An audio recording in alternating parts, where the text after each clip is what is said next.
Hi అండి, అందరికీ నమస్కారం. మరి ధనుర్మాసం మొదలైంది కదండి ఈరోజు నుంచి. ధనుర్మాసం అనగానే మనకు ముందుగా గుర్తొచ్చేది గోదాదేవి. గోదాదేవి చెప్పిన తిరుప్పావై. ఈ తిరుప్పావై అనేది 30 పాసురాల మాలిక అన్నమాట. ఇక్కడ పాసురం అంటే మన భాషలో శ్లోకం.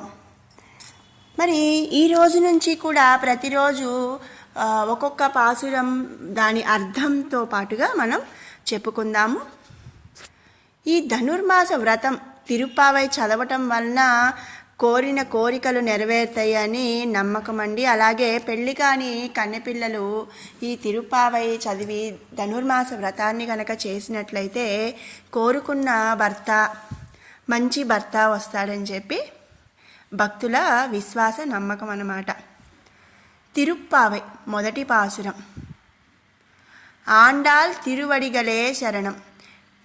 மார்கழி திங்கள் மதி நிறைந்த நன்னாளால் நீராடப் போதுவீர் போதுமினோ நேரிலையூர் சீர்மல்கும் ஐப்பாடி செல்வச் சிறுமீர்கால் கூர்வேல் கொழுந்திலன் அந்த கோபன் குமரன் ஏரார்ந்த கண்ணி யசோதை இளம் சிங்கம் கார்மேனிச்சங்கன் கதிர்மதியம் போல் முகத்தான் நாராயணனே நமக்கே பறை தருவான் பாரோர் புகழியப்படிந்தேலோர் எம்பாவாய்.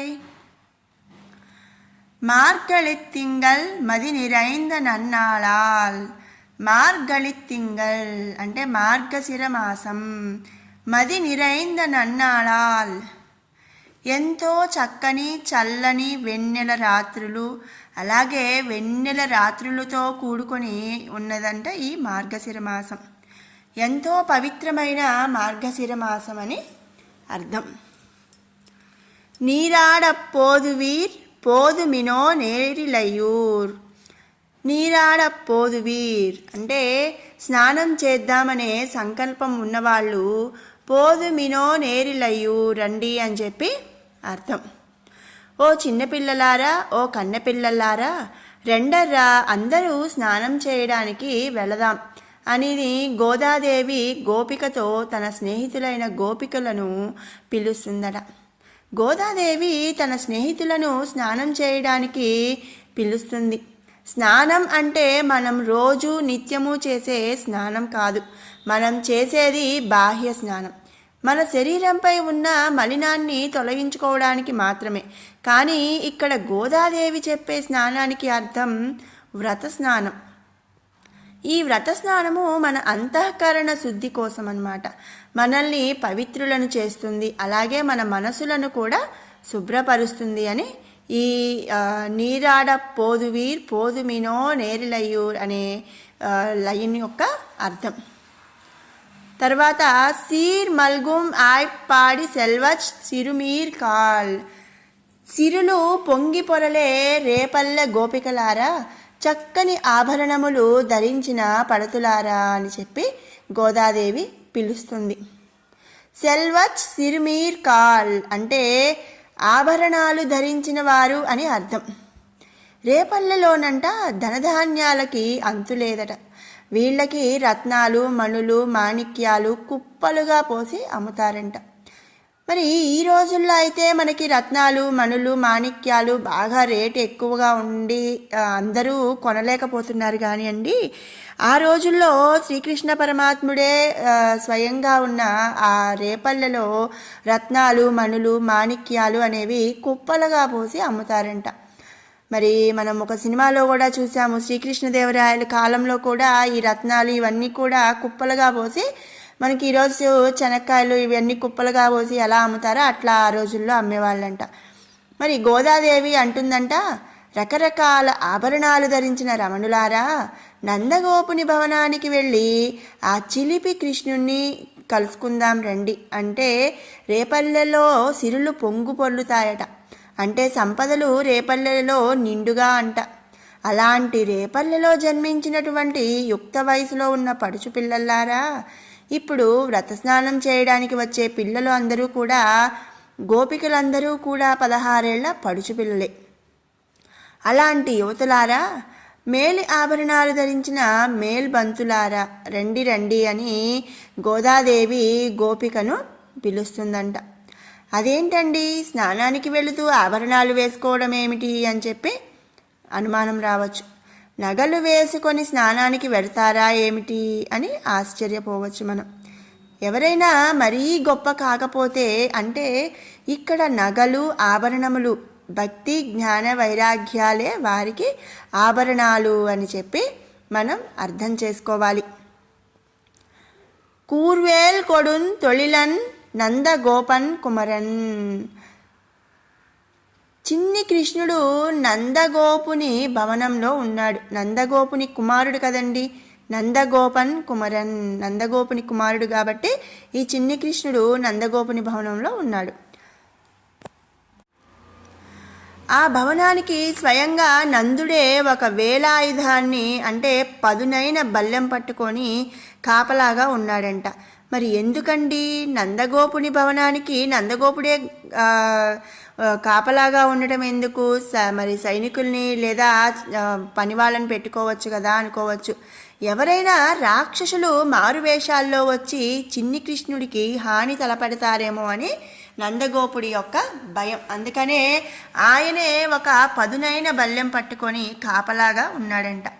గతంలో కూడా మనకు తెలుసు, పూతన, శకటాసురుడు మొదలైన రాక్షసులు వచ్చి కృష్ణుడికి హాని తలబెట్టబోయి వాళ్లే మరణించారు. వాళ్లే బ్రతికి తిరిగి వస్తారే, లేకపోతే కొత్త వాళ్ళు ఎవరైనా హాని తలపెట్టడానికి వస్తారో అనే భయంతో తానే స్వయంగా కాపలాగా ఉన్నాడు. అలాంటి భవనంలోకి తాము ఎలా వెళ్ళి కృష్ణుని కలుస్తారు? మరి అంతే కదండి, ఇప్పుడు మనమైనా కూడా చూడండి, మన పిల్లలకి ఎవరైనా హాని తలపెడతారు అని అన్నప్పుడు, లేదా వాళ్ళు ఏదైనా ప్రమాదం నుంచి బయటపడ్డారు అని అనుకున్నప్పుడు మనము చాలా ఇంకా కేరింగ్గా ఉంటాం కదా. అదేవిధంగా చిన్ని కృష్ణుడికి నందగోపుడు స్వయంగా తానే ఆ ఇంటికి కాపలా అనేది ఉన్నాడంట. ఏరారంద కన్ని యశోదై ఇళం సింగం. శ్రీకృష్ణుడు అతి సుందరమైన కళ్ళతో ఉన్న యశోదాదేవి ఒడిలో పడుకొని సింహం పిల్లలాగా దుముకుతూ గంతులేస్తూ ఉన్నాడంట. యశోదాదేవిని ముప్పు తిప్పలు పెడుతున్నాడంట. కానీ అలాంటి అల్లరి కృష్ణుడు అక్కడ నందభవనంలో నందుడి దగ్గర అయితే బిక్కముఖం వేసుకొని భయంతో అమాయకంగా ఉంటాడట. ఇక్కడైతే నేమో యశోదాదేవి దగ్గర అయితే చలాకీగా ఉంటాడంట. మరి అంతే కదా, మనందరం కూడా అంతే కదండి.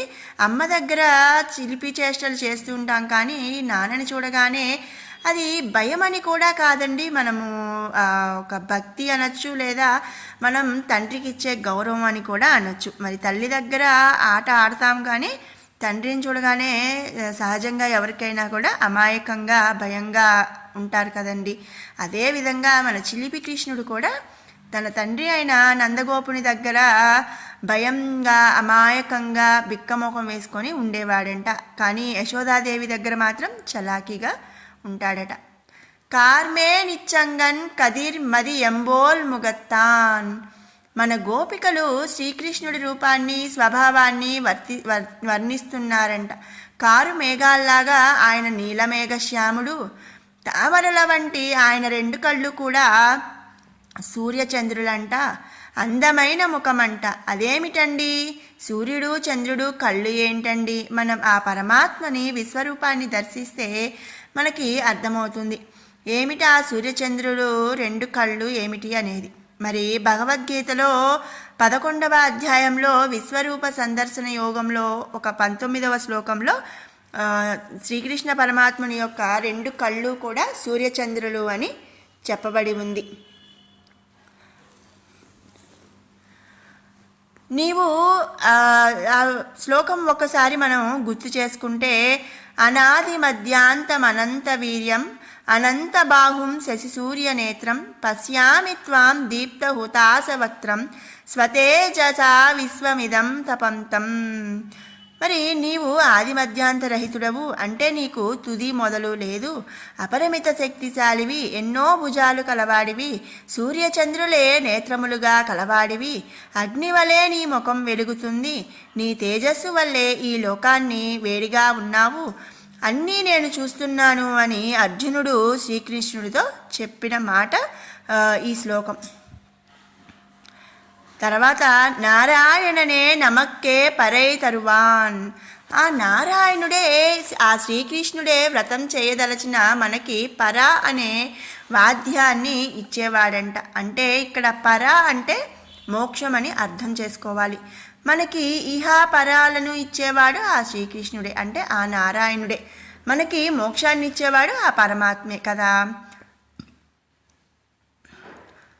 ఆ పరమాత్మను కలవాలి, మోక్షాన్ని పొందాలి అంటే తను ఒక్కరితే వెళ్ళి ఆ శ్రీకృష్ణుని కలుసుకొని మోక్షాన్ని పొందొచ్చు అని చెప్తున్నారు.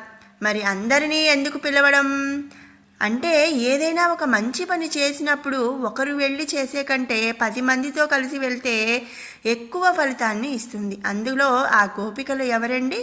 ఎన్నో వేల మంది గోపికలు శ్రీకృష్ణుని దర్శనం కోసం వెళుతున్నారంట. వారంతా చాలా కృష్ణుని భక్తులంట.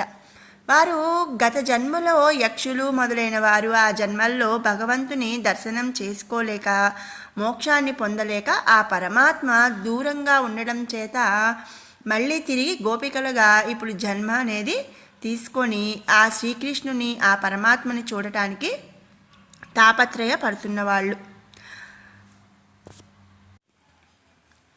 ఇక తల్లి గోదాదేవి తనను ఒక గోపికగా భావించడమే కాకుండా అలా గోపికలాగా అంటే ఒక గొల్లపిల్లలాగా తయారయ్యి గోపికలు చీర కట్టుకొని కుడిపైట వేసుకుంటారట. అప్పుడు గోదాదేవి కుడిపైట వేసుకొని తల ముడి వేసి ఎడమవైపుకు కొప్పు పెట్టుకుంటుంది. ఆ కొప్పుకి పూలదండ పెట్టుకొని ఆ పూల తోటలో గల బావిలో తన నీడను చూసుకొని అబ్బా ఎంత బాగుంది పూలదండ అనుకొని ఆ పూలదండని స్వామికి సమర్పించేదంట. అప్పుడు స్వామితో ఇలా అనిందంట, నా స్నేహితురాళ్ళని గోపికలుగా భావించి ఈ ఆలయాన్ని నందగోపుని భవనంగా భావించి ఈ వ్రతాన్ని ఆచరించేదట.